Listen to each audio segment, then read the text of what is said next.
हम खबर से आपको आगाह करें, चेयरमैन नैब आफ्ताब सुल्तान मुस्ताफी हो गए हैं। चेयरमैन नैब आफ्ताब सुल्तान ने ज़ाती वजूहात की बिना पर इस्तीफ़ा दे दिया है। आपको अपडेट करें, चेयरमैन नैब आफ्ताब सुल्तान मुस्ताफी हो गए हैं। चेयरमैन नैब आफ्ताब सुल्तान ने ज़ाती वजूहात की बिना पर इस्तीफ़ा दिया है। अपडेट करें आम खबर आपको, चेयरमैन नैब आफ्ताब सुल्तान मुस्ताफी हो गए हैं। चेयरमैन नैब आफ्ताब सुल्तान ने ज़ाती वजूहात की बिना पर इस्तीफ़ा दिया है। आपको अपडेट करते हैं, इसी हवाले से हमारे नुमाइंदे ज़मान मुग़ल हमारे साथ मौजूद हैं। जी ज़मान मुग़ल, अपडेट कीजिएगा।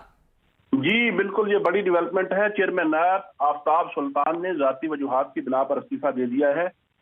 ज़ाय का कहना है कि उन पर बेपनाह दबाव था और वो उस दबाव की वजह से अपनी क्रेडिबिलिटी जो है उसको दांव पर नहीं लगाना चाहते थे, क्योंकि जब उनकी तैनाती हुई थी उस वक्त भी पीटीआई समेत मुख्तलिफ हल्कों ने ये इल्जाम आयद किया था कि उनका एक खास सियासी जमात के साथ ताल्लुक है, वाबस्तगी है, और उन्होंने अपने फायदे के लिए चेयरमैन नैब लगाया है इनको। लेकिन आज उन्होंने ज़ाती वजूहात की बिना पर इस्तीफा दे दिया है। जी।